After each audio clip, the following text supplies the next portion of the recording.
Imagine करो आप एक ऐसी ट्रेन में सफ़र करने जा रहे हो जो असल में एक टाइम मशीन है, जिसमें बैठने के बाद आप कभी वापस नहीं आ सकोगे। आप अनंत काल तक दुनिया के अलग अलग देशों में घूमते ही रह जाओगे। सोचकर ही डर लग रहा है ना? पर ऐसा ही कुछ हादसा इटली की ज़ेनेटी एक्सप्रेस में बैठने वाले उन 106 यात्रियों के साथ हुआ था, जिनका आज 110 साल के बाद भी कुछ पता नहीं है। हेलो दोस्तों, स्वागत है आप सभी का हमारी चैनल डार्क क्राइम्स पर। आज के इस वीडियो में हम बात करने वाले हैं एक लापता ट्रेन और उसमें सवार 106 यात्रियों के बारे में। तो वीडियो को अंत तक ज़रूर देखना और पसंद आए तो लाइक करने के साथ साथ चैनल को सब्सक्राइब भी कर लेना। साल 1911 इटली की मशहूर ट्रेन मैन्युफैक्चरिंग कंपनी ज़ेनेटी ने अपने देश में टूरिज़्म को प्रमोट करने के इरादे से एक ब्रांड न्यू ट्रेन बनाई। ये ट्रेन उस वक्त के हिसाब से सबसे आधुनिक और अनोखी थी। इतना ही नहीं, ट्रेन में समय बिताने के लिए खाना पीना और यहाँ तक कि बड़ी बड़ी खिड़कियाँ भी थी, जिससे बाहर का नज़ारा देखा जा सके। अपनी इस अनोखी ट्रेन का प्रचार करने के लिए ज़ेनेटी कंपनी ने एक एडवर्टाइजिंग कैंपेन लॉन्च किया, जिसके तहत ट्रेन की पहली मुसाफरी बिल्कुल मुफ्त रखी। और इतना ही नहीं, साथ साथ यात्रियों के खाने पीने की सभी चीज़ें मुफ्त में रखी गई। ट्रेन की पहली प्रमोशनल यात्रा के लिए इटली के 100 नामी लोगों को चुना गया, जिनमें से ज़्यादातर लोग अमीर परिवार से थे। 100 यात्री, 6 क्रू मेंबर्स और 3 कंपार्टमेंट के साथ ज़ेनेटी एक्सप्रेस ने 14 जुलाई 1911 के दिन इटली के रोम शहर से अपनी यात्रा शुरू की। यात्रा की शुरुआत में सभी यात्री रोमांचक यात्रा का आनंद ले रहे थे। कुछ लोग आपस में बातें कर रहे थे, तो कुछ अपना ड्रिंक्स एंजॉय कर रहे थे, तो कुछ खिड़की में से कुदरत के नज़ारे देख रहे थे। अपने घंटों लंबे सफ़र से अलग अलग स्टेशन को पार करते हुए ज़ेनेटी एक्सप्रेस लोम्बार्डी टनल तक आ पहुंची। लोम्बार्डी टनल उस वक्त की सबसे लंबी टनल थी, जिसकी लंबाई करीब 1 किलोमीटर थी। ज़ेनेटी एक्सप्रेस अपने निर्धारित ट्रैक पर चलते हुए लोम्बार्डी टनल में दाखिल हुई, जिसको टनल के बाहर खड़े लोगों ने देखा भी, पर दूसरे छोर से कभी बाहर ही नहीं आई। लोम्बार्डी टनल के दूसरे छोर पर खड़े लोग ज़ेनेटी एक्सप्रेस का इंतज़ार कर रहे थे। जब 1 घंटे से भी ज़्यादा वक्त गुजर गया और ट्रेन बाहर नहीं आई, तो रेलवे वर्कर्स और पुलिस की टीम लोम्बार्डी टनल में खोज करने के लिए गए। उन्हें अंदेशा था कि या तो ट्रेन के इंजन में कोई समस्या हुई है या ट्रेन कोई हादसे का शिकार बन गई है, पर 1 किलोमीटर लंबी टनल में कहीं पर भी ट्रेन का कोई अता पता नहीं था और ना ही कोई अकस्मात के निशान। टनल खुद में सिर्फ एक टनल ही थी, ना ही अंदर कोई खुफिया रास्ता था या कोई खुफिया दरवाज़ा। अपने साथ 106 यात्रियों को लेकर पूरी की पूरी ट्रेन कहीं गायब हो गई। आखिरकार ट्रेन कहाँ गई? 1 साल तक टनल और उसके आसपास ट्रेन की खोज जारी रही, पर आखिरकार इटली सरकार ने ट्रेन की खोज और टनल दोनों को बंद कर दिया। दूसरे विश्व युद्ध में टनल भी दुश्मन देश की बॉम्बिंग से तबाह हो गई। अब अगर इतने से ही बात खत्म हो जाती तो भी ठीक था, पर ज़ेनेटी एक्सप्रेस का भूत इतना जल्दी सबका पीछा छोड़ने वाला नहीं था। इस घटना को लोग पूरी तरह से भूले भी नहीं थे कि 2 लोग अचानक से प्रकट हुए, जो ये दावा कर रहे थे कि वो उसी ज़ेनेटी एक्सप्रेस में सवार 106 लोगों में से थे, जो ट्रेन के टनल में दाखिल होने से पहले ही कूद गए थे। उनके बयान के मुताबिक ट्रेन जब लोम्बार्डी टनल में दाखिल हो रही थी, तब टनल के दोनों साइड से अचानक से खूब सारा काला धुआं निकलने लगा।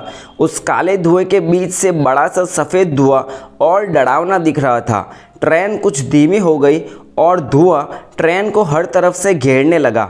जैसे ही ट्रेन की गति कम हुई, इन दोनों घबराए हुए मुसाफिरों ने ट्रेन में से छलांग लगा दी और कुछ ही मिनटों में धुआं पूरी ट्रेन को निगल गया। इस घटना का इन दोनों यात्रियों पर गहरा असर हुआ। उन्हें सोने में भी दिक्कतें होने लगी और दोनों डिप्रेशन का शिकार बन गए। ज़ेनेटी एक्सप्रेस के साथ असल में क्या हुआ, इसके बारे में कोई भी कुछ भी ठोस साबित नहीं कर पाया। हालांकि जब इस घटना की जानकारी इटली से निकलकर बाकी की दुनिया में फैली, तो और भी रहस्यमयी चीज़ें सामने आई।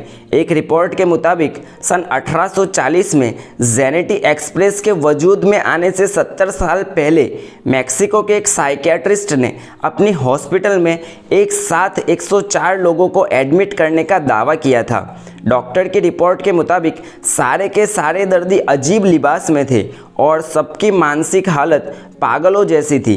सबका दावा था कि वह इटली के रोम से ज़ेनेटी एक्सप्रेस ट्रेन में सफ़र कर रहे थे। इतना ही नहीं, एक पेशेंट के पास सिगारेट का बॉक्स भी था जिस पर 1907 की तारीख लिखी हुई थी। ऐसा कहा जाता है कि आज भी वो सिगरेट बॉक्स मैक्सिको के म्यूज़ियम में है, लेकिन इसके बाद उन 104 मरीजों का क्या हुआ उसके बारे में भी किसी के पास कोई जानकारी नहीं है। इस घटना के कुछ साल बाद 29 अक्टूबर सन 1955 में यूक्रेन के एक छोटे से गांव में ऐसी ही एक 3 डिब्बों वाली ट्रेन दिखी थी। यूक्रेन के जावाल्ची स्टेशन के स्टेशन मास्टर के रिपोर्ट के मुताबिक उस रात उसने अचानक एक पुरानी 3 कंपार्टमेंट वाली ट्रेन अपने स्टेशन की ओर आते हुए देखी, जो कि शेड्यूल में नहीं थी। पहले तो उसे लगा कि उसे कुछ वहम हुआ है, तो उसने अपनी आंखें साफ करके फिर से देखा, पर नहीं, ट्रेन ही थी वो। बंद पर्दे, खुले दरवाजे और खाली ड्राइवर कैबिन। ट्रेन पहाड़ों की तरफ चल रही थी और कुछ देर चलने के बाद ट्रेन अचानक पहाड़ों में ही गुम हो गई। इस घटना के बारे में एक और इंटरेस्टिंग जानकारी ये है कि उन्हीं पहाड़ों के पास 2000 इटालियन सिपाहियों का एक कब्रिस्तान था जो कि क्रीमियन वॉर के दौरान शहीद हुए थे। यूक्रेन के उस स्टेशन मास्टर की माने तो उसने पहले कभी अपनी ज़िंदगी में ऐसी ट्रेन नहीं देखी थी, पर ट्रेन देखने से पता तो लग जाता था कि ये पुरानी ट्रेन है। उसने ट्रेन के बारे में जो कुछ भी बताया वो सब ठीक ज़ेनेटी एक्सप्रेस के डिस्क्रिप्शन से मिलता जुलता था। इस घटना के बाद भी ट्रेन कई बार अलग अलग समय पर अलग अलग देशों में देखी गई है। कभी जर्मनी में तो कभी रशिया में, कभी रोमानिया में तो कभी हमारे देश भारत में भी। इन सभी देशों में देखने वाले लोगों ने ज़ेनेटी का वही डिस्क्रिप्शन दिया है। ज़ेनेटी एक्सप्रेस के अचानक गायब होने के बाद ट्रेन से जुड़ी कई थियरीज सामने आई, जिसमें सबसे ज़्यादा चर्चित थियरी थी टाइम ट्रैवल की, जिसके मुताबिक जब ज़ेनेटी एक्सप्रेस ने स्टेशन छोड़ा उसके कुछ ही समय पहले इटली में भूकंप आया था, जिसकी वजह से लोम्बार्डी टनल में टाइम फ्रैक्चर पैदा हुआ।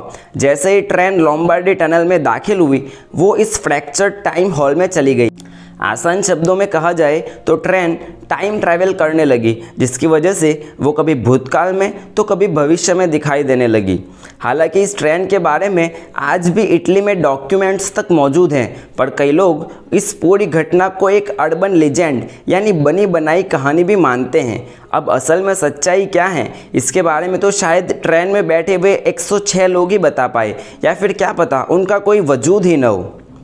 तो दोस्तों, ये थी आज की रहस्यमय कहानी। अगर वीडियो पसंद आए तो इसे लाइक कीजिए, और अगर आप फ्यूचर में भी ऐसी रहस्यमय कहानियाँ सुनना पसंद करोगे तो कमेंट करके मुझे ज़रूर बताएं। और अभी तक अगर आपने सब्सक्राइब नहीं किया तो प्लीज़ सब्सक्राइब करने के साथ साथ बेल आइकन भी ज़रूर दबाएं। जय हिंद।